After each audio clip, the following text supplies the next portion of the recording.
वह पलटा और अन्वी से बोला, पूरा गांव जान चुका होगा अब तक त्रिपाठी की चाल के बारे में कि तुम इस लड़के के साथ थी, इसलिए ये शादी कर लो बेटी।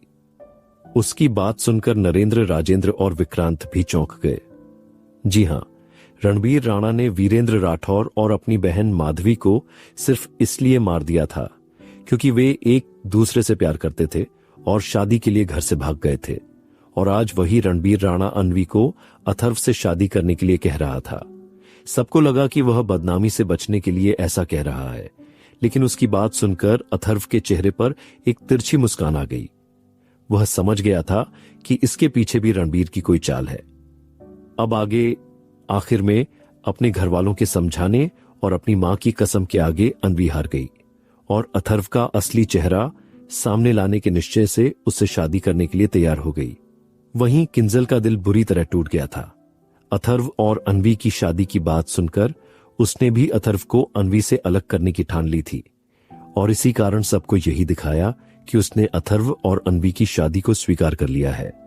लेकिन उसके दिल में अन्वी के लिए नफरत पनपने लगी थी। देखते ही देखते अथर्व और अन्वी ने मंदिर में ही महादेव की मूर्ति के सामने एक दूसरे के साथ 7 फेरे लिए, और अथर्व ने अन्वी की मांग भरकर उसके गले में मंगलसूत्र पहनाया। जब पंडित जी ने कहा कि शादी संपन्न हुई तो रणबीर राणा के चेहरे पर एक तिरछी मुस्कान आ गई। वहीं अथर्व ने मन ही मन कहा, राणा परिवार की बर्बादी का दूसरा स्टेप पूरा हुआ। अथर्व और अन्वी ने नरेंद्र और पार्वती जी के पैर छूकर आशीर्वाद लिया। अन्वी जब अपने परिवार की तरफ जाने लगी तो अथर्व बोला, मुझे उनके आशीर्वाद की जरूरत नहीं है, बस विदाई के लिए ही उनसे मिल लो। अन्वी ने जल्दी से अथर्व की तरफ देखा और फिर अपने परिवार से मिलने चली गई। अथर्व के दोस्तों को छोड़कर बाकी सब लोग राठौर हवेली के लिए निकल गए। वहीं अन्वी अपने मां, बाप, दादा और भाई से रोते हुए मिली। वह अपनी मां से बोली, लीजिए मां, अब ना ही मैं आपको दिखाई दूंगी और ना ही मेरी वजह से आपको कोई ताना सुनने को मिलेगा। उसकी बात सुनकर अन्वी की मां मन ही मन बोली, भगवान करे तुम दोनों को दुनिया की सारी खुशियां मिले। फिर अन्वी अथर्व के साथ गाड़ी में बैठकर वहां से विदा हो गई। शिवांश ने गाड़ी राठौर हवेली के बाहर आकर रोकी। निर्भय, शिव और हर्षित पहले अंदर चले गए। फिर अथर्व गाड़ी से बाहर आया और उसने अन्वी की तरफ का दरवाजा खोला, लेकिन अन्वी दूसरी तरफ से बाहर आकर सीधा अंदर चली गई। अथर्व को गुस्सा तो आया, लेकिन उसने कुछ नहीं कहा और खुद भी उसके पीछे अंदर चला गया। तभी पार्वती जी ने उन्हें दरवाजे पर ही रोक लिया और रागिनी से बोली, रागिनी बहू, अथर्व और उसकी बीवी का गृह प्रवेश करो। राजेंद्र के कारण रागिनी उन्हें मना भी नहीं कर पाई और अन्वी की आरती उतारने के लिए आगे आई। जैसे ही रागिनी ने उनकी आरती उतारनी चाहिए, अथर्व ने तुरंत उनके हाथ से आरती की थाली छीन ली और बोला, आपको यह सब करने का हक नहीं है मिसेज राठौर। सब लोग हैरत से अथर्व को देखने लगे, यहां तक कि अन्वी भी। फिर अथर्व अपनी दादी से बोला, दादी आप यह सब कीजिए, मेरे लिए आप ही मेरी मां हैं। रागिनी गुस्से से राजेंद्र के पास जाकर खड़ी हो गई। उसके बाद पार्वती जी ने अन्वी का गृह प्रवेश कराया। इन सब में रात हो चुकी थी तो सब लोग अपने अपने कमरे में चले गए। शिव, निर्भय और हर्षित तीनों अब अपने एक कमरे में शिफ्ट हो गए। अन्वी और अथर्व जब कमरे में आए तो अथर्व दरवाजा बंद करके मुड़ा। तभी अन्वी उसे गुस्से से घूरते हुए बोली, ज्यादा भोले मत बनो, मैं अच्छे से जानती हूं कि आज यह जो कुछ भी हुआ वह सब तुम्ही ने किया है। उसकी बात सुनकर अथर्व मुस्कुराते हुए बोला, बड़े अच्छे से जान गई हो तुम मुझे। हां, किया है मैंने यह सब, वरना तुम ही सोचो, कोई तुम्हें और मुझे किडनैप कर सकता है क्या? उस त्रिपाठी की सारी चाल का पता था मुझे। बस वह ड्रग्स वाली बात उसने बाद में जोड़ी होगी, इसीलिए उसके बारे में मुझे कोई आइडिया नहीं था। मैं बस चुपचाप सब कुछ होने देता रहा। उसकी बात सुनकर अन्वी बोली, तुम्हें क्या लगता है कि तुम यह सब करके चैन से जी लोगे? नहीं, मैं तुम्हें कभी चैन से जीने नहीं दूंगी। तुम्हें कभी अपने पति के रूप में नहीं अपनाऊंगी। नफरत के सिवा तुम्हें कुछ भी हासिल नहीं होगा। मैं तुमसे कभी प्यार नहीं करूंगी, क्योंकि एक जानवर से कोई भी लड़की प्यार नहीं कर सकती।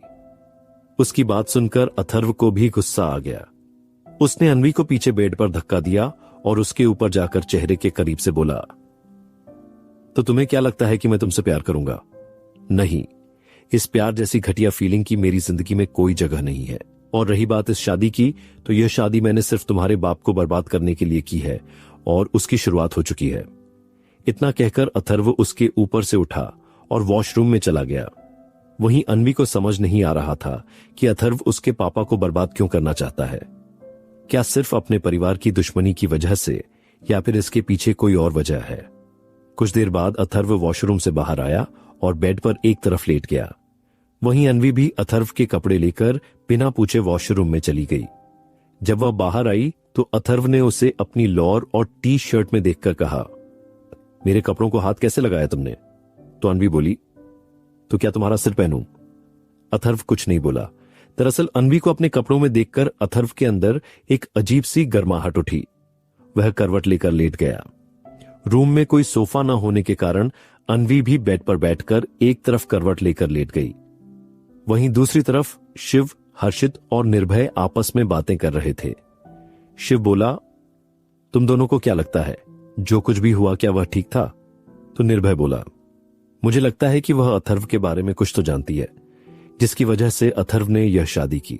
तुम दोनों ने देखा नहीं था कि अथर्व ने कल किस तरह से बात की थी? और दूसरा, हमें क्या लगता है कि अथर्व को ऐसे ही कोई किडनैप कर सकता है? वह सिर्फ अन्वी के लिए किडनैप हुआ था। इसका मतलब साफ है कि अथर्व के दिल में अन्वी के लिए कुछ जरूर है, और पता नहीं क्यों मैं इन दोनों की केमिस्ट्री देखने के लिए एक्साइटेड हूं। तो शिव बोला, केमिस्ट्री? अबे वह जंगली शेरनी है। तो निर्भय बोला, तो अथर्व जंगली शेर से भी ज्यादा खूंखार है। दोनों की टक्कर कमाल की होगी। क्यों, सही कह रहा हूं ना? तो हर्षित बोला, काश कि वह अथर्व को एक इंसान बना दे और अथर्व भी नॉर्मल लाइफ जीने लगे। वहीं दूसरी तरफ राणा हवेली में रोहन अपने पापा पर इल्जाम लगा रहा था कि उन्होंने अन्वी की सिक्योरिटी का ध्यान नहीं रखा, जिसकी वजह से आज उसकी बहन की शादी उसके दुश्मन से हो गई। तभी उसकी मां बोली, रोहन बेटा, अगर आज अन्वी की शादी नहीं हुई होती तो आज वह हमारे सामने जिंदा नहीं होती। उसकी बात सुनकर रोहन ने सवालिया नजरों से उन्हें देखा।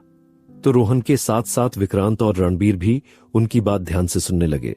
वह बोली, आज जब हम बड़े महंत जी से मिले थे तो उन्होंने कहा था कि आज या तो अन्वी की शादी हो जाएगी या फिर उसका मार्केश दोष उसकी जान ले लेगा।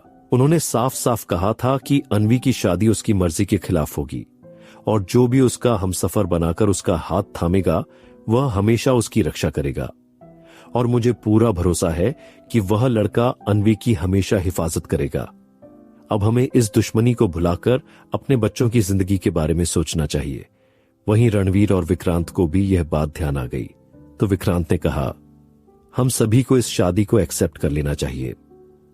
रणवीर को उनकी बात नागवार गुजरी, लेकिन उन्होंने ऐसा जताया नहीं। उन्हें पता चल गया था कि अब विक्रांत अथर्व के खिलाफ नहीं होगा, तो उन्होंने खुद इस दुश्मनी को निभाने की ठान ली। आगे जारी रहेगा। साथ विक्रांत और रणबीर भी उनकी बात ध्यान से सुनने लगे।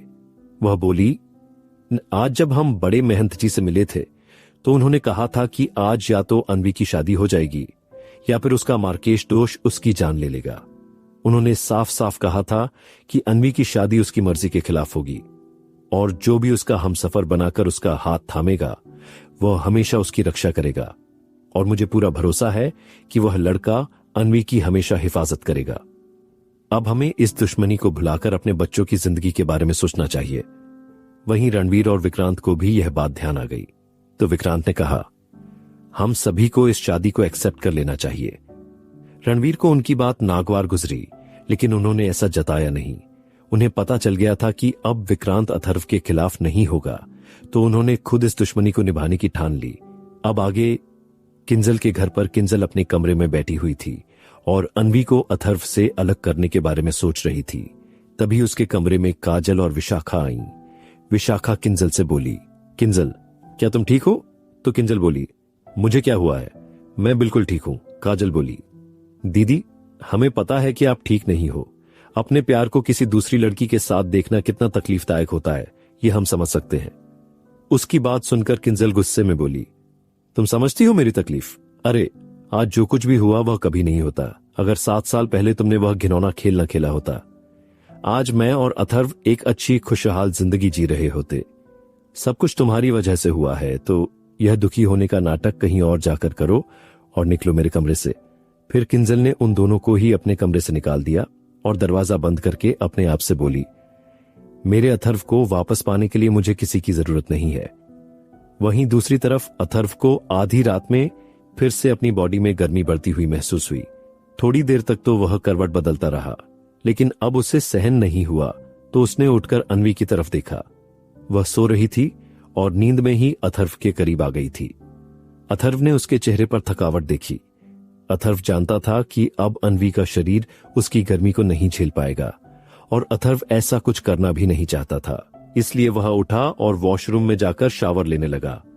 शावर लेने के बाद अथर्व को थोड़ा ठीक महसूस हुआ तो वह बालकनी में जाकर कुर्सी पर बैठ गया और मेज पर पैर रखकर आधा लेट गया। बाहर ठंड थी तो अथर्व को जल्दी नींद आ गई।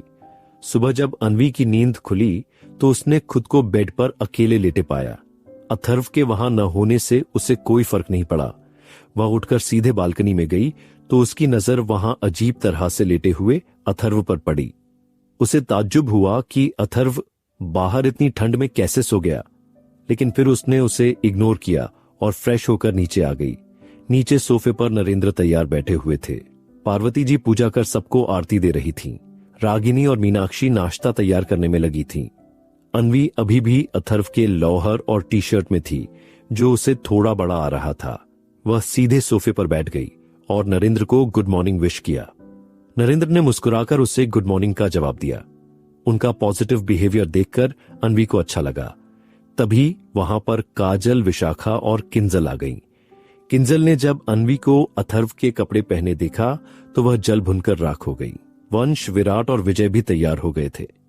अथर्व के सभी दोस्त भी वहां आ गए थे। दरअसल नाश्ते के बाद सब लोग वापस शहर जाने के लिए निकलने वाले थे। निर्भय ने जब अन्वी को अथर्व के कपड़ों में देखा तो उसने शिव और हर्षित को मुस्कुराते हुए इशारा किया, जैसे कह रहा हो कि उसकी कही बातें सच हो रही हैं। शिव अन्वी से बोला, वह अथर्व अभी तक नहीं उठा क्या? तो अन्वी बोली, मुझे क्या पता। फिर वह एकदम से बोली, मेरा मतलब है जब मैं नीचे आई तो वह सो रहा था। तभी एक नौकर अन्वी का सूटकेस लेकर आया और बोला, ये राणा हवेली से अन्वी के लिए आया है। शिवांश ने उसका सूटकेस अथर्व के कमरे तक पहुंचा दिया। जब अन्वी कमरे में पहुंची तो अथर्व उठ चुका था और वॉशरूम में था। कुछ देर बाद वह टॉवल पहने बाहर आया। इसे देखकर अन्वी एकदम से हड़बड़ा गई और अथर्व से बोली, तुम्हें अक्ल नहीं है क्या, जो ऐसे ही बिना कपड़ों के बाहर आ गए, ये जानते हुए भी कि अब तुम इस कमरे में अकेले नहीं रहते हो? तो अथर्व बोला, हमारे बीच अब कोई पर्दा नहीं है, समझी? हम एक दूसरे को लगभग बिना कपड़ों के देख चुके हैं और महसूस भी कर चुके हैं, तो अब इन सब की आदत डालो। और हां, मेरी सारी जरूरतों को पूरा करने की जिम्मेदारी भी तुम्हारी है और तुम्हें वो पूरी करनी भी पड़ेगी। फिर धीरे धीरे अन्वी के करीब जाकर उसके कान के पास बोला, तुम समझ रही हो ना कि मैं किन जरूरतों की बात कर रहा हूं? अथर्व को अपने करीब महसूस करके न चाहते हुए भी अन्वी के कान और गाल लाल हो गए। उसने अथर्व को धक्का दिया और बोली, मैं ऐसा कुछ नहीं करूंगी, समझे? फिर अन्वी अपने कपड़े लेकर वॉशरूम में घुस गई। अथर्व खुद से बोला, यह लड़की शर्माती भी है, कितनी अजीब लगती है। फिर वह भी तैयार होकर नीचे आ गया। कुछ देर बाद अन्वी को छोड़कर सब लोग नाश्ते की टेबल पर बैठे हुए थे। अन्वी भी जल्दी से नीचे आई और अथर्व के पास वाली खाली कुर्सी पर बैठ गई। वहीं अन्वी को जीन्स टॉप में देखकर रागिनी घूरते हुए बोली, ए लड़की, ये क्या पहन रखा है तुमने? क्या तुम्हारी माँ ने तुम्हें नहीं बताया कि शादी होने के बाद लड़की को साड़ी पहननी पड़ती है? जरा देखो हमारी बेटी और होने वाली बहू को, रिश्ता होने के बाद से ही वह सूट या फिर अच्छे कपड़े पहन रही है। उन्होंने विशाखा और काजल की तरफ इशारा करके कहा। उनकी बात सुनकर अन्वी कुछ बोलती, उससे पहले ही अथर्व बीच में बोल पड़ा, आपकी बेटी या बहू जो कुछ भी पहने, हमें उससे कोई फर्क नहीं पड़ता मिसेस राठौर। मेरी बीवी वही पहनेंगी जिसमें वह कंफर्टेबल फील करेगी। और मैं यह बात आपको कितनी बार समझाऊं कि मुझसे जुड़े किसी भी इंसान से आपका कोई रिश्ता नहीं है, तो इससे आपको कोई फर्क नहीं पड़ना चाहिए कि वह क्या पहनती है और क्या नहीं। अथर्व की बात सुनकर डाइनिंग टेबल पर सन्नाटा फैल गया। कोई कुछ भी नहीं बोल पाया और सब लोग अपना अपना नाश्ता करने लगे। वहीं अनवी रागिनी को देखकर मुस्कुरा रही थी और रागिनी गुस्से में उसे घूर रही थी। इन सबसे अलग किंजल नफरत से अनवी को देख रही थी और वंश अपनी बहन को देखकर चिंता में था कि कहीं किंजल कोई गलत रास्ता न चुन ले। कुछ देर बाद सब लोग बस में बैठकर हवेली से निकल गए। वे सब अब भी गांव की सीमा पर ही पहुंचे थे कि तभी कुछ गाड़ियों ने उनकी बस को घेर लिया। उनमें कुछ लोग बड़े बड़े डंडे लिए थे तो कुछ हॉकी लिए बैठे थे और कुछ के पास तलवारें थीं। तभी नरेंद्र ने देखा कि एक गाड़ी से प्रवीण त्रिपाठी बाहर निकलकर आया और बोला, बाहर निकल राठौर, तुम दोनों को क्या लगता था कि तुम लोग अपने बच्चों की शादी कराकर उन्हें बचा लोगे? नहीं, तुम्हारे पोते पोतियां यहां से जिंदा वापस नहीं जाएंगे। तभी वहां 4-5 गाड़ियां और आकर रुकीं, जिनमें से विक्रांत और उसके आदमी बाहर निकले। राजेंद्र भी बस से बाहर आया और त्रिपाठी से बोला, कल जो तुमने हमारे परिवारों की बदनामी की कार्रवाई की वह कम थी जो आज फिर हमारा रास्ता रोक खड़े हो। तभी नरेंद्र भी बस से उतर गया और रणबीर भी अपने बेटे के पास आ गया। वीरेंद्र गुस्से में बोला, देख त्रिपाठी, कल जो तूने किया वह बिल्कुल अच्छा नहीं किया। अब अगर तूने कुछ भी किया तो आज जिंदा नहीं बचेगा। त्रिपाठी हंसते हुए बोला, वाह वाह राठौर, तुम दोनों ने कल एक दूसरे के पोते पोतियों की शादी करवा दी। अरे क्या तुम भूल गए कि कैसे इस रणबीर ने तेरे जान से भी ज्यादा प्यारे भाई को मौत के घाट उतार दिया था और अपनी सगी बहन को भी नहीं छोड़ा था इसने। फिर भी तुमने अपने पोते की शादी इसकी पोती से कर दी। लेकिन मेरी बहन की मौत तुम दोनों की वजह से हुई थी। मैं तुम दोनों के परिवारों को आज यहीं इसी वक्त मौत के घाट उतार दूंगा। आगे जारी रहेगा। इंद्र गुस्से में बोला, देख त्रिपाठी, कल जो तूने किया वह बिल्कुल अच्छा नहीं किया। अब अगर तूने कुछ भी किया तो आज जिंदा नहीं बचेगा। त्रिपाठी हंसते हुए बोला, वाह वाह राठौर, तुम दोनों ने कल एक दूसरे के पोते पोतियों की शादी करवा दी। अरे क्या तुम भूल गए कि कैसे इस रणबीर ने तेरे जान से भी ज्यादा प्यारे भाई को मौत के घाट उतार दिया था और अपनी सगी बहन को भी नहीं छोड़ा था इसने। फिर भी तुमने अपने पोते की शादी इसकी पोती से कर दी। लेकिन मेरी बहन की मौत तुम दोनों की वजह से हुई थी। मैं तुम दोनों के परिवारों को आज यहीं इसी वक्त मौत के घाट उतार दूंगा। अब आगे। प्रवीण त्रिपाठी ने बस रोक दी थी और सबको धमकी दे रहा था कि आज दोनों परिवारों को यहीं खत्म कर देगा। वहीं बस के अंदर अथर्व का दिमाग खराब हो गया था। वह गुस्से में उठा और बाहर निकल कर आया। सब लोग बस से बाहर आकर खड़े हो गए। अथर्व प्रवीण त्रिपाठी के सामने आकर खड़ा हो गया और बोला, सिर्फ 5 मिनट हैं तुम्हारे पास, यहां से सही सलामत जाने के लिए, उसके बाद पछताने के लिए वक्त नहीं मिलेगा। उधर अनवी जल्दी से अपनी मां और भाई के पास जाकर खड़ी हो गई थी। रोहन भी अपने पिता के पास जाकर खड़ा हो गया था। सब लोग सोच रहे थे कि अथर्व ऐसे ही हवा में बातें कर रहा है, लेकिन उसकी चेतावनी को उसके दोस्त और कहीं ना कहीं अनवी भी समझ गई थी। मगर त्रिपाठी अपने घमंड में चूर होकर बोला, मौत तुम सबके सिर पर नाच रही है और तुम मुझे टाइम दे रहे हो।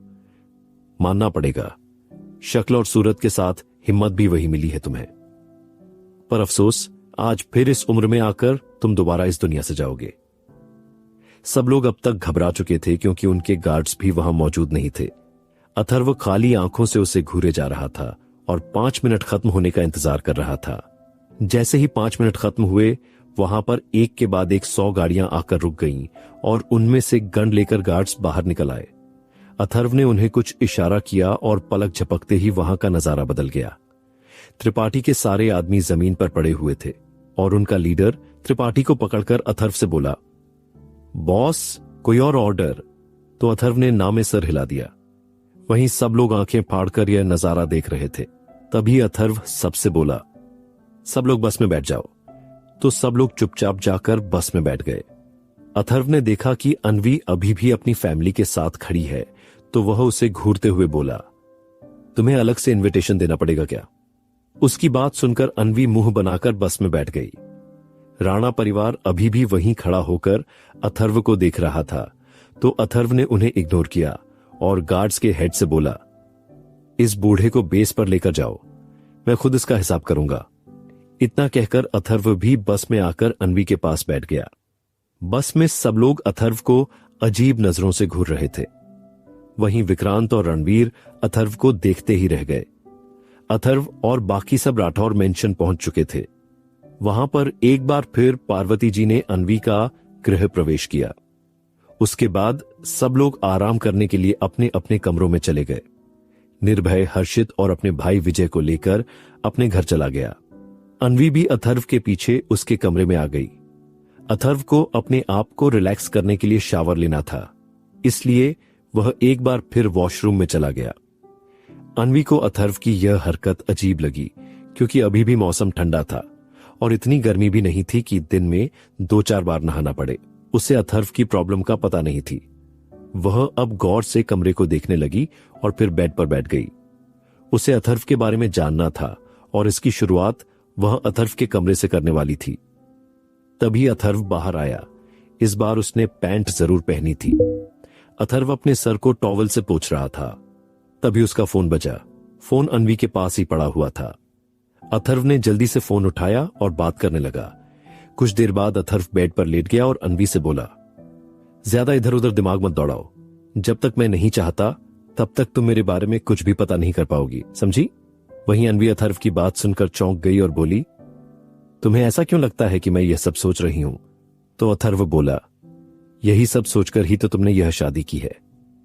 मैं अब तुम्हें अंदर तक जान गया हूं। अन्वी ने एक तकिया उठाकर अथर्व को दे मारा और चिल्लाते हुए बोली, अंदर तक जान गए हो? उससे क्या मतलब है तुम्हारा? अथर्व ने अन्वी को और चिढ़ाते हुए कहा, तुम्हें जो समझना है वह तुम समझ सकती हो। अन्वी अब बेड पर आ चुकी थी और अथर्व के पास आकर उसने अथर्व को मुक्के मारने शुरू कर दिए। अथर्व को उसके मारने से कोई फर्क नहीं पड़ रहा था। वहीं अन्वी उसे मारते हुए बोली, बेशर्म इंसान, ऐसी गंदी बातें करने की तुम्हारी हिम्मत कैसे हुई? वहीं दूसरी तरफ अथर्व को अब अन्वी पर हंसी आ रही थी और वह हंसने लगा। अथर्व को याद भी नहीं था कि वह ऐसे खुलकर आखिरी बार कब हंसा था। अन्वी अथर्व को मारे जा रही थी, लेकिन अथर्व हंसे जा रहा था। अथर्व ने हंसना बंद किया और अन्वी के दोनों हाथ पकड़ लिए। अचानक उसके हाथ पकड़ने से अन्वी हड़बड़ा गई और बोली, मेरे हाथ छोड़ो अथर्व। लेकिन अथर्व ने उसके हाथ नहीं छोड़े और अन्वी को पलटकर अपने नीचे कर लिया। अन्वी की धड़कनें तेज हो गई थीं। उसने फिर अथर्व को रोकते हुए कहा, देखो, तुम मेरे साथ जबरदस्ती नहीं कर सकते, मैं यह नहीं चाहती। लेकिन अथर्व नहीं रुका। उसने अपने होठों को अन्वी के होठों से मिला दिया और बहुत ही पैशनेटली उसे किस करने लगा। जब अन्वी को सांस लेने में दिक्कत होने लगी, तब जाकर अथर्व रुका और बोला, मैं तुमसे प्यार से कह रहा हूं, मुझे इन सब की बहुत ज्यादा जरूरत है, इसलिए जितनी जल्दी हो सके खुद को तैयार कर लो इसके लिए। मैं तुमसे जबरदस्ती नहीं करना चाहता। यह सुनकर अन्वी ने खुद को नॉर्मल किया और बोली, तुम्हें क्या लगता है कि मैं बेवकूफ हूं? तुम मेरे परिवार को बर्बाद करने की बात करते हो और मैं तुम्हें प्यार करूंगी, तुम्हारी जरूरत पूरी करूंगी। नहीं, मैं ऐसा कुछ भी नहीं करूंगी। और अगर तुम्हें इन सब की इतनी ज्यादा जरूरत ही है तो किसी और के पास चले जाओ। उसकी बात सुनकर अथर्व बोला, अगर जा सकता तो जरूर चला जाता, लेकिन तुम मेरी लाइफ में इकलौती ऐसी लड़की हो। इसके अलावा मैं किसी और को महसूस नहीं कर पाता और ना ही अपने करीब बर्दाश्त कर सकता हूं। अन्वी को यह सुनकर अथर्व पर जरा सा भी भरोसा नहीं हुआ। उसे लगा कि अथर्व उसे बहला रहा है, क्योंकि सब लोग जानते थे कि अथर्व बचपन से ही किंजल से प्यार करता था। अथर्व अभी भी अन्वी के ऊपर ही लेटा हुआ था। जब अन्वी ने उसके चेहरे को देखा तो अथर्व की आंखें बंद थीं। वह सो चुका था। अन्वी ने उसे दूर होना चाहा, लेकिन अथर्व ने उसे पकड़ रखा था, इसलिए वह भी ऐसे ही बिना हलचल किए पड़ी रही। वह थकी हुई थी, इसलिए उसे भी नींद आ गई। दोनों को सोए कुछ ही देर हुई थी कि अथर्व का फोन बजा, जिससे उसकी आंख खुल गई। उसने एक नजर अन्वी को देखा और फिर अपना फोन लेकर बालकनी में आकर बात करने लगा। फिर अथर्व ने जल्दी से अपने कपड़े बदले और कमरे से निकल गया। सब लोग आराम कर रहे थे, इसलिए मौके का फायदा उठाते हुए वह दबे पांव बाहर जाने लगा। इसी सब में वह राजेंद्र से टकरा गया। राजेंद्र अचानक टक्कर से संभल नहीं पाया और गिरने लगा, लेकिन उससे पहले ही अथर्व ने उन्हें कंधे से पकड़ लिया। कुछ बोलने तक राजेंद्र अथर्व को देखता रहा, जिससे इरिटेट होकर अथर्व आगे बढ़ गया। लेकिन तभी राजेंद्र ने अथर्व को टोकते हुए कहा, कहां जा रही हो तुम, वह भी अकेले? अथर्व ने गुस्से में कहा, मैं कहां जा रहा हूं, इससे आपको कोई फर्क नहीं पड़ना चाहिए। मिस्टर राठौर, अपने काम से काम रखिए। उसकी बात सुनकर राजेंद्र भुनभुनाते हुए बोला, मुझे कोई फर्क नहीं पड़ता कि तुम कहां जा रहे हो, बस अपने दोस्तों को बताकर जाना, वरना वे लोग खुद तो पैनिक होंगे साथ में मां और पापा को भी परेशानी होगी। तो अथर्व ने कहा, मैंने उन्हें बता दिया है। यह कहकर अथर्व वहां से निकल गया। मेंशन के बाहर से ही एक गाड़ी अथर्व को पिक करने आई थी। उसमें बैठकर अथर्व बोला, गाड़ी सीधा वहीं लेकर चलो। ड्राइवर ने हां में सर हिलाया और अपने मन में बड़बड़ाया, ना जाने किसकी लंका लगने वाली है, जो ये राक्षस अकेला निकल गया है, आगे जारी रहेगा। अथर्व ने गुस्से में कहा, मैं कहां जा रहा हूं, इससे आपको कोई फर्क नहीं पड़ना चाहिए मिस्टर राठौर, अपने काम से काम रखिए। उसकी बात सुनकर राजेंद्र भुनभुनाते हुए बोला, मुझे कोई फर्क नहीं पड़ता कि तुम कहां जा रहे हो, बस अपने दोस्तों को बताकर जाना, वरना वे लोग खुद तो पैनिक होंगे, साथ में मां और पापा को भी परेशानी होगी। तो अथर्व ने कहा, मैंने उन्हें बता दिया है। यह कहकर अथर्व वहां से निकल गया। मेंशन के बाहर से ही एक गाड़ी अथर्व को पिक करने आई थी। उसमें बैठकर अथर्व बोला, गाड़ी सीधा वहीं लेकर चलो। ड्राइवर ने हां में सिर हिलाया और अपने मन में बड़बड़ाया, न जाने किसकी लंका लगने वाली है, जो यह राक्षस अकेला निकल गया है। अब आगे। कुछ ही देर में गाड़ी जंगल के अंदर जाकर एक पुराने से घर के सामने आकर रुकी। अथर्व उस घर के अंदर गया। हॉल से होते हुए वह कमरे में चला गया। उसमें दीवार पर एक खाली तिरछी फोटो फ्रेम लगी हुई थी। अथर्व उसके सामने गया और उसने उसे सीधा कर दिया। तभी कमरे की एक दीवार तेज आवाज के साथ खिसक गई और एक लिफ्ट सामने आ गई। अथर्व उसके अंदर गया और लिफ्ट नीचे बेसमेंट में आकर खुली। सामने एक कुर्सी पर एक बुढ़ा आदमी बंधा हुआ था, जो कोई और नहीं प्रवीण त्रिपाठी था। उसके आसपास कुछ गार्ड खड़े हुए थे। अथर्व ने उन सबको वहां से जाने के लिए कहा और प्रवीण त्रिपाठी के सामने रखी कुर्सी पर बैठ गया। अथर्व ने उसके मुंह पर एक थप्पड़ जड़ दिया, जिससे वह होश में आ गया और सामने अथर्व को बैठे देख मुस्कुराने लगा और बोला, तो कैसा रहा कल तुम्हारा सुहाग दिन? अथर्व ने उसे एक और थप्पड़ मारा और बोला, साले बुजुर्ग, तेरी हिम्मत कैसे हुई ये सब करने की? मुझे डबल क्रॉस करने की बात सिर्फ हम दोनों को वैसे दिखाने की हुई थी और तुमने हम दोनों को ही ट्रैप कर दिया। मैं सिर्फ रणवीर राणा की पोती से शादी करना चाहता था और तूने खुद कहा था कि मेरे दादाजी का तुम्हारी बहन की मौत से कोई हाथ नहीं था।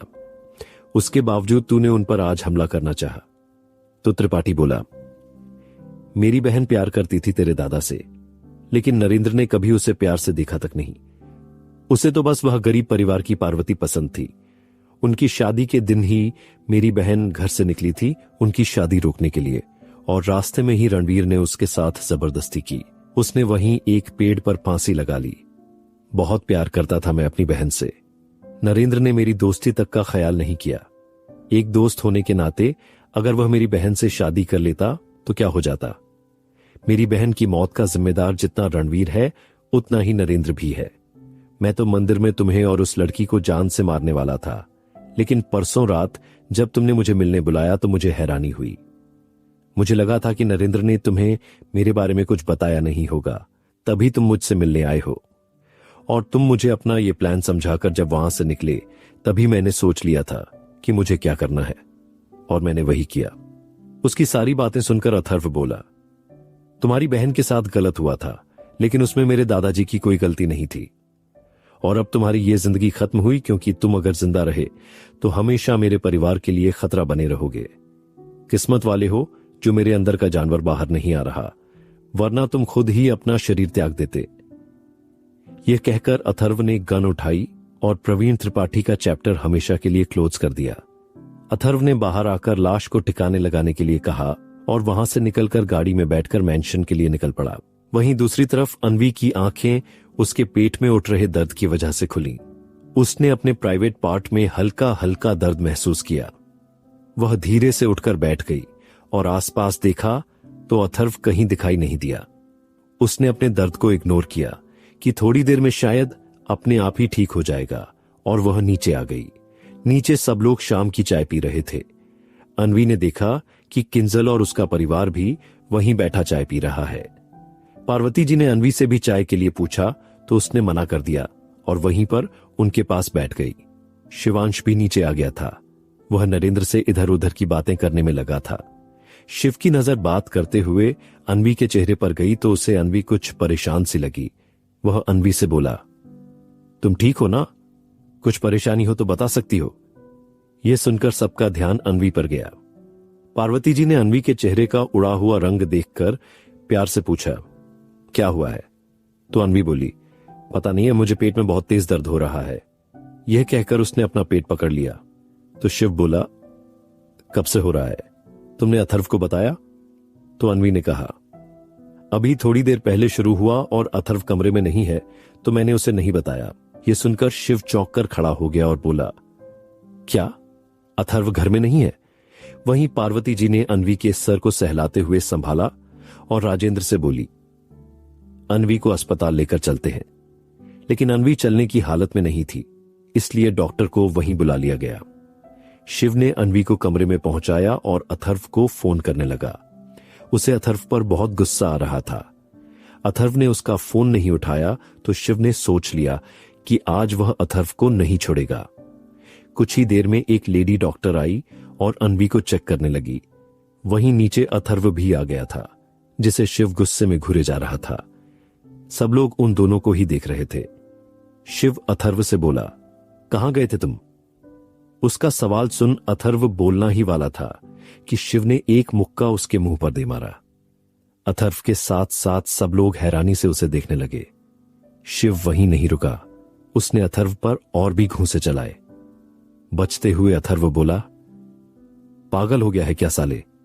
तो शिव बोला, हां, हम सब पागल ही हैं जो तेरी फिक्र में पागल हुए रहते हैं, जिनसे तुझे कोई फर्क ही नहीं पड़ता। लेकिन उस लड़की का क्या, जिसे इस घर में तू अपनी जिम्मेदारी पर लेकर आया है? वह दर्द से तड़प रही है और तू बाहर घूम रहा है, और किसी को बताए बिना जाने की हिम्मत कैसे की तूने? और राजेंद्र अंकल से झूठ बोला कि तुम मुझे बात कर जा रहे हो। बस अब बहुत हो गई तेरी मनमानी, अब तेरी एक नहीं चलेगी। यह कहकर शिव ने फोन निकाला और सामने वाले के फोन उठाते ही बोला, डेविड से मीटिंग फिक्स करो मेरी। यह कहकर उसने अथर्व को घूरा और अपने कमरे में चला गया। वहीं अथर्व ने जब सुना कि अन्वी को दर्द हो रहा है तो वह अपने कमरे में जाने के लिए हुआ कि तभी उसने डॉक्टर को सीढ़ियों से नीचे उतरते हुए देखा तो वह रुक गया। उनके नीचे आते ही अथर्व बोला, क्या हुआ है उसे? डॉक्टर ने उससे सवाल किया, आप कौन हो? तो अथर्व ने कहा, मैं अन्वी का हस्बैंड हूं। यह सुनकर डॉक्टर ने अथर्व को अजीब नजरों से देखा और धीरे से बोली, आपकी वाइफ को इंटरनल पार्ट्स में इंफेक्शन हुआ है। डॉक्टर ने यह बात धीरे से कही थी जो सिर्फ अथर्व सुन सके। उन्होंने अथर्व को दवाई की पर्ची थमाते हुए कहा, यह दवाइयां मंगवा लीजिए और हां, अपनी वाइफ को थोड़ा प्यार से ट्रीट कीजिए, वह इंसान है, कोई जानवर नहीं। उसकी बात सुनकर अथर्व झेंप गया। डॉक्टर के जाने के बाद पार्वती जी ने अथर्व से पूछा, क्या हुआ है? तो अथर्व ने कहा, अन्वी को इन्फेक्शन हुआ है। और फिर अथर्व अपने कमरे में आ गया, जहां अन्वी आंखें बंद करके लेटी हुई थी। आगे जारी रहेगा। यह सुनकर डॉक्टर ने अथर्व को अजीब नजरों से देखा और धीरे से बोली, आपकी वाइफ को इंटरनल पार्ट्स में इंफेक्शन हुआ है। डॉक्टर ने यह बात धीरे से कही थी जो सिर्फ अथर्व सुन सके। उन्होंने अथर्व को दवाई की पर्ची थमाते हुए कहा, यह दवाइयां मंगवा लीजिए और हां, अपनी वाइफ को थोड़ा प्यार से ट्रीट कीजिए, वह इंसान है, कोई जानवर नहीं। उसकी बात सुनकर अथर्व झेंप गया। डॉक्टर के जाने के बाद पार्वती जी ने अथर्व से पूछा, क्या हुआ है? तो अथर्व ने कहा, अन्वी को इन्फेक्शन हुआ है। और फिर अथर्व अपने कमरे में आ गया, जहां अन्वी आंखें बंद करके लेटी हुई थी। अब आगे। डॉक्टर के जाने के बाद अथर्व अन्वी के पास जाकर खड़ा हो गया और उसे घूरने लगा। अन्वी ने अपने ऊपर किसी की नजरें महसूस की तो उसने आंखें खोली। उसने देखा कि अथर्व उसे घूर रहा है तो उसने झल्लाते हुए कहा, क्या यहां ऐसे क्यों घूरे जा रहे हो मुझे? तो अथर्व बोला, तुमने मुझे क्यों नहीं बताया कि तुम्हें दर्द हो रहा है? और तुमने डॉक्टर से क्या कहा कि मैं तुम्हारे साथ इंसानों की तरह पेश नहीं आता हूं? तो अन्वी बोली, तुम यहां नहीं थे जब दर्द हुआ, तो क्या मैं तुम्हारे भूत को बताती? और मैंने डॉक्टर से कुछ नहीं कहा है, उन्होंने खुद ही तुम्हें जानवर समझ लिया तो मैं क्या कर सकती हूं? अथर्व गुस्से से लाल हो गया लेकिन उसने कुछ नहीं कहा। वह बाहर आया और अन्वी की दवाई लेने चला गया। कुछ ही देर बाद अथर्व वापस आया और अन्वी को दवाई के बारे में समझाकर नीचे आ गया, जहां सब लोग डाइनिंग टेबल पर बैठे खाना खा रहे थे। जब अथर्व वहां खाने के लिए बैठा तो शिव खींचते हुए बोला, तुम यहां क्यों आए हो खाना खाने? तुम्हें ऊपर अन्वी के साथ बैठकर खाना खाना चाहिए ताकि उसे अकेला फील ना हो। यह सुनकर अथर्व उसे ज्यादा गुस्सा न दिलाते हुए अपना और अनवी का खाना लेकर ऊपर चला गया। अथर्व के वहां से जाने के बाद शिव राजेंद्र से बोला, अंकल मुझे आपसे कुछ कहना है। यह सुनकर राजेंद्र ने उसे बोलने का इशारा किया तो शिव बोला, मैं अथर्व के लिए एक गार्ड रखना चाहता हूं, तो क्या यहां सर्वेंट क्वार्टर में एक कमरा किराए पर मिल जाएगा? तो नरेंद्र जी बोले, जरूर मिल जाएगा बेटा, हमारे लिए अथर्व की सुरक्षा ज्यादा जरूरी है। उनकी बात सुनकर शिव बस मुस्कुरा दिया। ऐसे ही सब खाना खाकर अपने अपने कमरे में चले गए। अथर्व ने अनवी को खाना खिलाने के बाद दवाई दी और उसके बाद दोनों ही सो गए। अगले दिन सुबह मेंशन में सब लोग डाइनिंग टेबल पर बैठे हुए नाश्ता कर रहे थे। अथर्व और अनवी भी वहां पर बैठे हुए थे। अब अनवी की हालत काफी ठीक थी, तो वह भी सबके साथ ही बैठी थी। वहीं उनके सामने किंजल भी बैठी हुई थी। अनवी कभी अथर्व को देखती तो कभी किंजल को। उसने अब तक उन दोनों को एक दूसरे से बात करते नहीं देखा था। वहीं अथर्व बार बार शिव को देखे जा रहा था, जो अपने फोन को चेक कर रहा था। तभी उसके फोन पर मैसेज टोन बजी। शिव ने मैसेज का रिप्लाई किया और फिर नाश्ता करने लगा। अथर्व ने गौर किया कि शिव आज तैयार बैठा था, जैसे वह कहीं जा रहा हो। तो अथर्व बोला उसे देखकर, तू कहीं जा रहा है? लेकिन शिव ने अथर्व को कोई जवाब नहीं दिया, जिससे अथर्व को गुस्सा आ गया। उसने एक कांच का ग्लास उठाया और शिव से बोला, अगर अब तूने नहीं बताया कि तू कहां जा रहा है तो तू कहीं भी जाने लायक नहीं रहेगा। अथर्व की बात सुनकर अनवी और बाकी सब लोग अथर्व और शिव को हैरानी से देखने लगे। वहीं शिव भी अथर्व को घूरते हुए बोला, मैं कहीं भी जाऊं तुमसे क्या? जब तू मुझे कुछ भी नहीं बताता अपने कहीं जाने के बारे में, तो मैं क्यों बताऊं? तो अथर्व ने ग्लास नीचे रखा और बोला, ठीक है, मुझे बताए बिना तू मेंशन से बाहर निकल कर दिखा। शिव ने अथर्व को घूर कर देखा और बोला, मुझे नीरव का फोन आया था, उसे कुछ पेपर्स पर साइन चाहिए मेरे, तो मैं उससे मिलने जा रहा हूं और कुछ नहीं। अथर्व अपनी कुर्सी पर पसर गया और बोला, ठीक है जा। शिव का फोन दोबारा बजा तो वह उसे उठाकर वहां से चला गया। वहीं अथर्व अनवी से बोला, तुम तैयार हो जाओ, हम हॉस्पिटल जाएंगे तुम्हारा चेकअप करवाने के लिए। तो अनवी बोली, मुझे कहीं नहीं जाना, मैं बिल्कुल ठीक हूं। तो अथर्व ने उसे घूर कर देखा तो वह भी ठीक है, कहकर तैयार होने चली गई। और अथर्व भी उठकर बाहर गार्डन में आ गया और अपना फोन निकालकर किसी से बात करने लगा। वहीं उन दोनों के वहां से जाने के बाद विराट वंश से बोला, कमाल है, इस गुंडी को बड़ी आसानी से काबू में कर लिया है इसने। उसकी बात सुनकर नरेंद्र बोले, तमीज से बात करो विराट, वो लड़की तुम्हारी भाभी है। तो विराट बोला, पहली बात तो यह है दादाजी कि न अथर्व हमें अपना मानता है और न ही हम उसे अपना मानते हैं, तो यह लड़की भी हमारी कुछ नहीं लगती। फिर वंश को अपने साथ लेकर विराट ऑफिस के लिए निकल गया। राजेंद्र और महेंद्र भी उनके साथ ही चले गए। काजल विशाखा के साथ अपनी फ्रेंड्स से मिलने का कहकर वहां से चली गई। वहीं किंजल अपने कमरे में आकर बालकनी से अथर्व को फोन पर बात करते हुए देखने लगी और अपने आप से ही बोली, अथर्व उस अनवी से प्यार न करने लग जाए, इससे पहले ही मुझे कुछ करना होगा। फिर वह कुछ सोचते हुए मुस्कुराने लगी और बोली, मुझे उसे यह दिखाना होगा कि अथर्व आज भी मुझसे प्यार करता है। वह अपने आप ही मेरे अथर्व से दूर हो जाएगी और इसके लिए मुझे अथर्व के करीब जाना होगा। कुछ देर बाद अथर्व अनवी को लेकर चला गया। उसके बाद रागिनी और मीनाक्षी अपने बच्चों की सगाई के बारे में चर्चा करने लगी। पार्वती जी ने किंजल को देख प्यार से कहा, किंजल बेटा, अब अथर्व की भी शादी हो गई है, तो तुम्हें भी अपनी जिंदगी में आगे बढ़ जाना चाहिए। तो किंजल बोली, मैं कोशिश करूंगी दादी। यह कहकर किंजल भी घर से बाहर चली गई। वहीं दूसरी तरफ शिव अपनी मीटिंग खत्म करने के बाद निर्भय और हर्षित के पास चला गया। उसने उन दोनों को भी अथर्व के कल शाम गायब होने के बारे में बताया और साथ ही अपना फैसला भी। उसकी बात सुनकर निर्भय खुश हो गया और बोला, तू राधे को बुला रहा है? बिल्कुल ठीक रहेगा। अथर्व को कितना परेशान करता है वह। सच में बहुत तरस आता है अथर्व पर, लेकिन मजा भी आता है यार तुम दोनों का।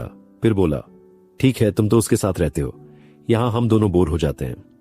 अब तो पापा ऑफिस ज्वाइन करने के लिए भी कह रहे हैं और मेरा बिल्कुल भी मन नहीं है। काश कि मैं भी तुम दोनों के साथ रह पाता। उसकी बात सुनकर शिव बोला, हाँ, ताकि तुम दोनों ही मेरा दिमाग खराब कर देते हो ना। और रही बात काम की, तो मैं भी कंपनी जाना शुरू करने वाला हूं, साथ में अथर्व भी। तो निर्भय बोला, इसका मतलब दूसरा धमाका होने वाला है। राठौर और राणा दोनों को ही अपनी औकात पता चलने वाली है। शिव ने हाँ में सर हिलाया। ऐसे ही इधर उधर की बातें करते हुए काफी वक्त निकल गया और शिव राठौर मेंशन के लिए निकल गया। अथर्व और अन्वी हॉस्पिटल से वापस आ गए थे। डॉक्टर ने उनसे कुछ दिन तक फिजिकल होने से मना किया था। यह सुनकर अन्वी बहुत खुश थी और अन्वी को इतना खुश देखकर अथर्व भुनभुनाया हुआ था। वह आते ही अपने कमरे में चला गया और अन्वी नीचे ही रुक गई। तभी पार्वती जी ने उसकी तबीयत पूछी और फिर बोली, बेटा, हमारे यहां जब शादी होती है तो दुल्हन पहली बार रसोई में सबके लिए कुछ मीठा बनाती है। तुम्हें भी यह रस्म करनी होगी। भले ही शादी कैसे भी हालत में हुई हो, लेकिन हुई तो है ना। उनकी बात सुनकर अन्वी टेंशन में आ गई, क्योंकि उसके पापा और दादा ने उसे कभी किचन में पानी तक लेने नहीं जाने दिया था। उसे गैस ऑन करना तक नहीं आता था, खाना बनाना तो दूर की बात थी। अन्वी को टेंशन में देखकर पार्वती जी बोली, क्या हुआ बेटा? तो अन्वी ने उन्हें सच सच बता दिया कि उसे खाना बनाना नहीं आता। इस पर पार्वती जी ने कहा कि वे कल सुबह अन्वी की मदद करेंगी ताकि रस्म पूरी हो जाए। यह सुनकर अन्वी खुशी खुशी मान गई। कुछ ही देर में शिवांश भी आ गया। अथर्व उसके कमरे में जाकर बेड पर लेट गया। उसे देखकर शिव ने कहा, यहां क्या करने आया है? जा यहां से। तो अथर्व बोला, इधर आ और मेरे पास बैठ। यह कहकर उसने शिव को अपने पास बिठा लिया और बोला, तू जानना चाहता है ना कि मैं कल शाम को कहां गया था? यह सुनकर शिव ने हाँ में सर हिलाया। तो अथर्व बोला, मैं कल उस त्रिपाठी को ठिकाने लगाने गया था। उसका काम तमाम हो गया है। अब सिर्फ वो बूढ़ा रणवीर राणा और उसका बेटा बचा है। उसकी बात सुनकर शिव बोला, क्या तू अभी उनसे बदला लेगा, अन्वी से शादी होने के बाद भी? तो अथर्व बोला, क्यों? क्या शादी हो जाने से उनके गुनाह खत्म हो जाएंगे? उन्होंने मेरे दादाजी को तकलीफ दी, मुझे जान से मारने की कोशिश की। क्या मैं यह सब भूल जाऊं? नहीं, मैं उन्हें माफ नहीं कर सकता।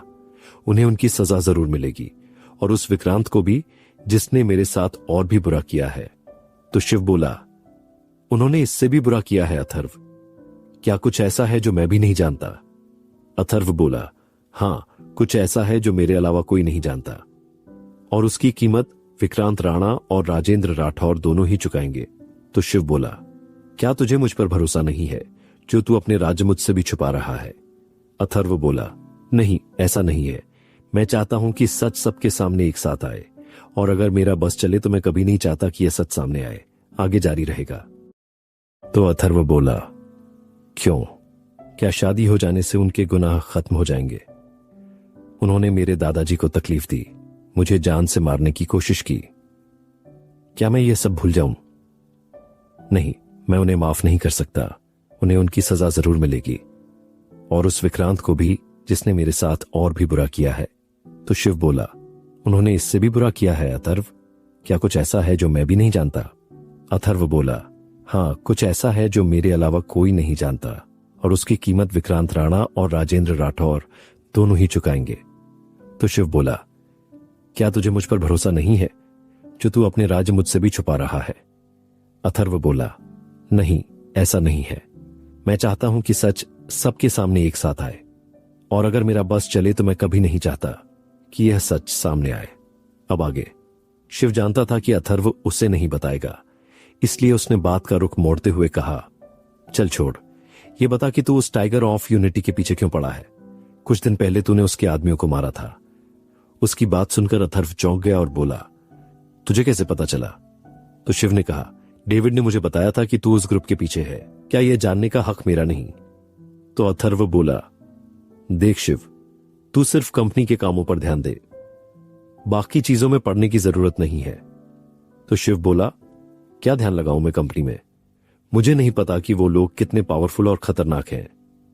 एक बार मुझे सच बता दे, मैं तुझे वादा करता हूं कि फिर कभी तुझे नहीं रोकूंगा। तो अथर्व गुस्से में बोला, मैं किसी ग्रुप के पीछे नहीं हूं, और तू अपने काम से काम रख, समझा? यह कहकर वह वहां से निकलकर अपने कमरे में चला गया।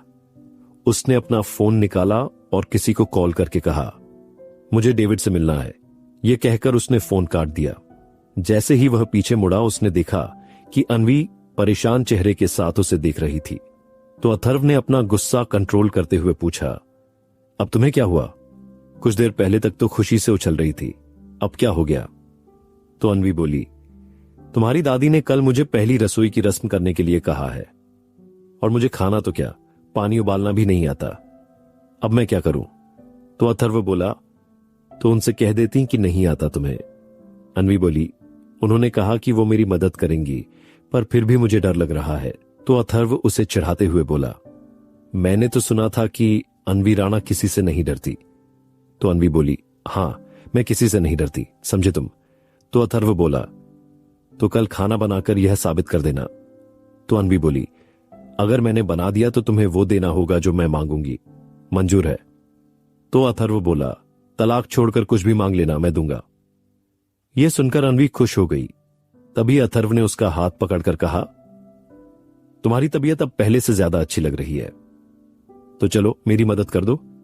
यह कहकर अथर्व उसे खींचते हुए वॉशरूम में ले गया। अन्वी उस पर चिल्लाती रह गई। कुछ देर बाद दोनों वॉशरूम से बाहर आए।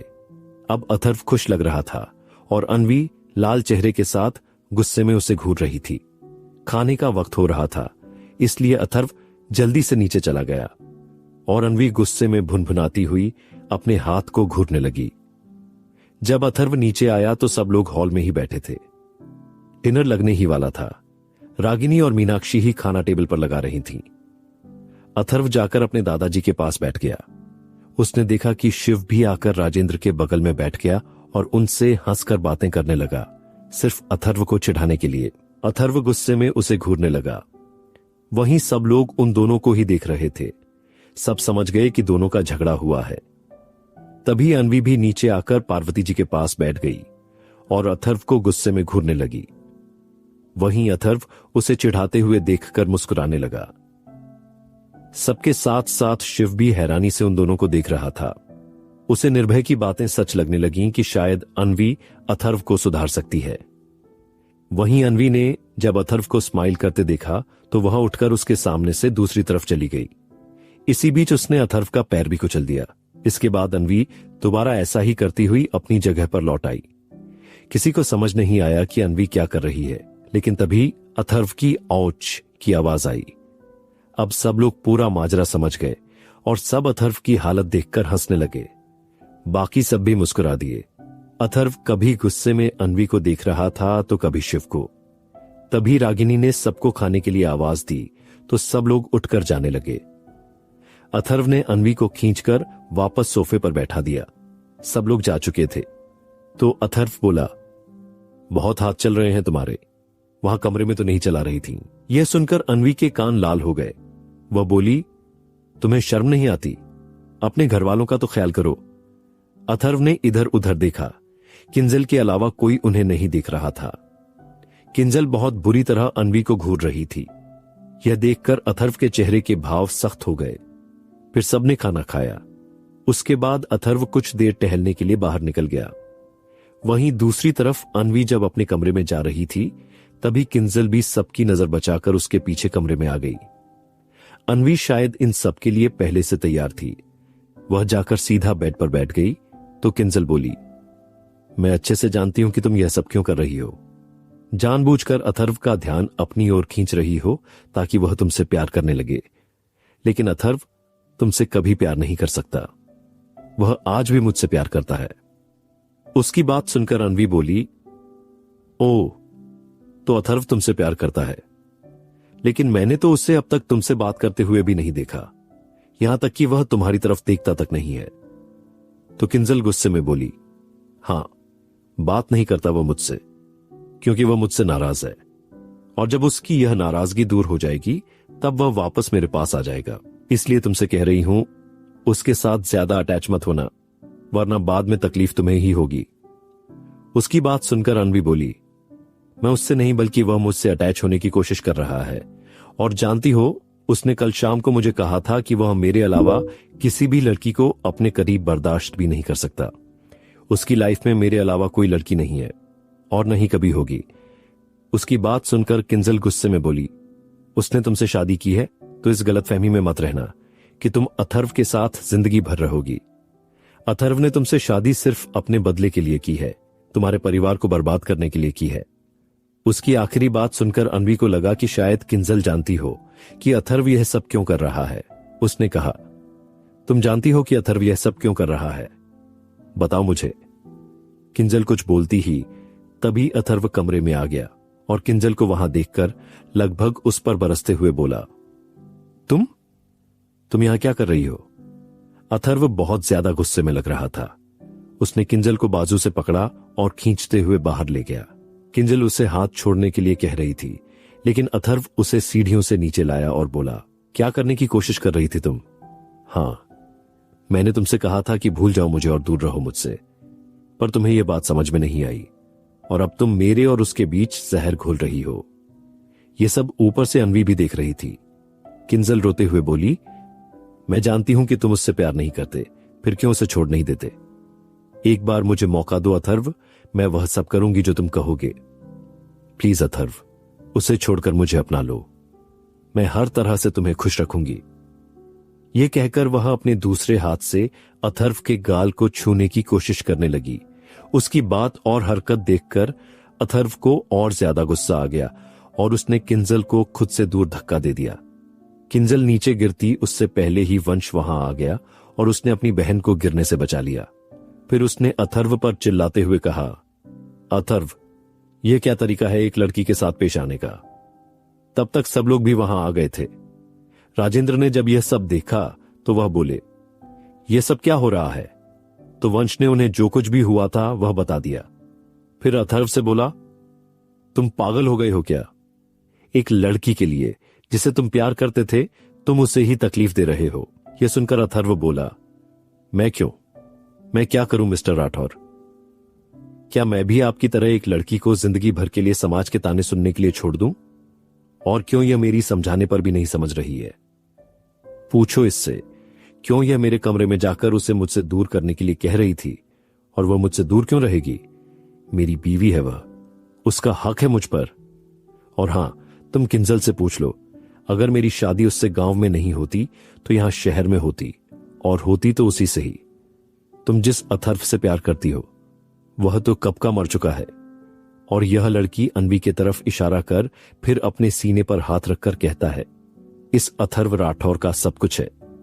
इतना कहकर अथर्व वहां से जाने लगा और जाते जाते बोला, और हां, गांव में जो कुछ भी हुआ था वह सब मेरी मर्जी से हुआ था, वरना किसी की इतनी औकात नहीं है कि उससे और मुझे किडनैप कर ले। उसकी बात सुनकर वहां खड़े सब लोग दंग रह गए।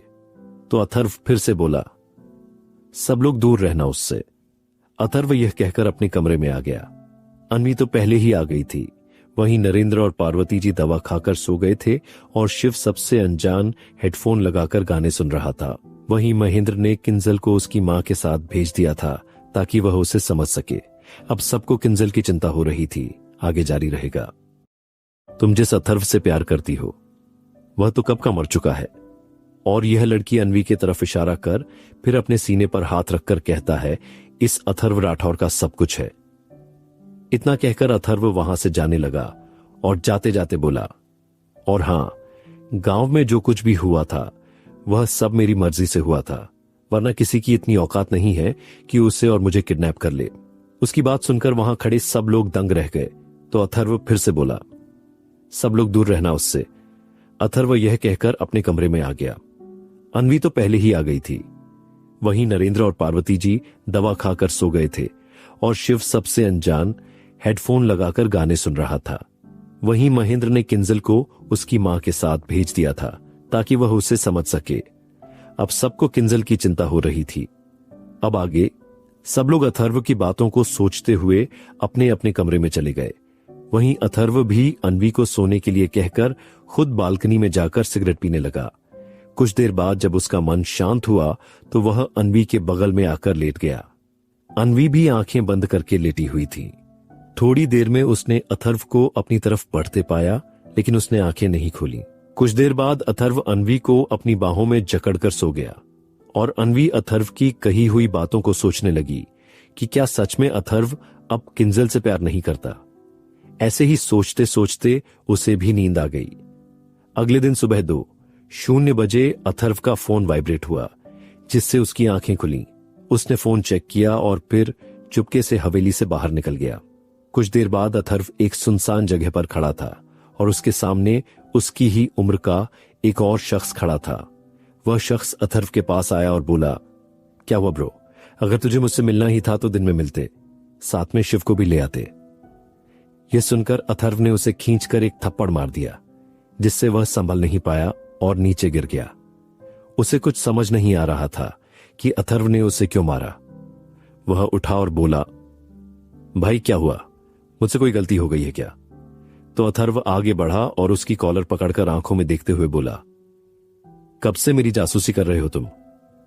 और क्या क्या बताया है तूने शिव को? वह लड़का कोई और नहीं बल्कि डेविड था। उसने थूक निगलते हुए कहा, मैंने उसे ज्यादा कुछ नहीं बताया है भाई, और जब से तुम इंडिया आए हो तभी से शिव के कहने पर मैं तुम पर नजर रख रहा था। यह सुनकर अथर्व ने उसे एक और थप्पड़ जड़ दिया और बोला, ज्यादा कुछ नहीं बताया तूने साले। फिर उसे टाइगर ऑफ यूनिटी के बारे में तूने बताया है क्या? डेविड अब डर गया था और बोला, भाई मुझे माफ कर दो, मुझे नहीं पता था कि मुझे उससे ग्रुप के बारे में नहीं बताना है। पर भाई तुम क्यों उस खतरनाक ग्रुप के पीछे हो? वे लोग बहुत खतरनाक हैं, तुझे कुछ हो ना जाए इसलिए मैंने शिव को उनके बारे में बताया था ताकि वह तुम्हें रोक ले। अथर्व को अब उस पर और ज्यादा गुस्सा आया और बोला, अब से तू शिव पर नजर रखेगा, उसकी पल पल की खबर मुझे देगा, और अगर वह उस ग्रुप के पीछे जाए तो मुझे इन्फॉर्म करेगा, समझ आया? और हां, उसके आसपास भी नजर रखना। अगर कोई अनजान शख्स दिखे जिस पर तुझे जरा सा भी शक हो तो वह भी तुरंत मुझे बताना, और कल से उसके साथ ऑफिस भी तू ही जाएगा, समझा? यह सुनकर डेविड ने हां में सर हिलाया। उसके बाद अथर्व वहां से निकल गया और वापस राठौर मेंशन आ गया। चुपके चुपके जब वह अंदर आया तो उसने देखा कि घर के सब बड़े लोग उठ गए थे। उसने टाइम देखा तो 5:00 बज चुके थे। वह अपने कमरे में आ गया और लैपटॉप लेकर काम करने लगा। कुछ देर में अनवी भी उठ गई। उसने अथर्व को सोफे पर बैठकर लैपटॉप में कुछ करते देखा तो उसने अथर्व को इग्नोर किया और नहा धोकर नीचे चली गई। जब वह नीचे आई तो दादी मतलब पार्वती जी के साथ किचन में आ गई। रागिनी ने जब उसे किचन में देखा तो वह पार्वती जी से बोली, मां जी, यह लड़की यहां किस लिए आई है? तो पार्वती जी बोली, आज ये रसोई की रस्म करेंगी। उनकी बात सुनकर रागिनी आगे से चिढ़ते हुए बोली, मां, इसे कह दीजिए कि हमारे लिए कुछ न बनाए, क्योंकि हम आपके प्यारे पोते के परिवार में नहीं आते। यह अपने पति के लिए ही बनाए, जो भी बनाना है। अपने परिवार के लिए मैं खुद खाना बना रही हूं।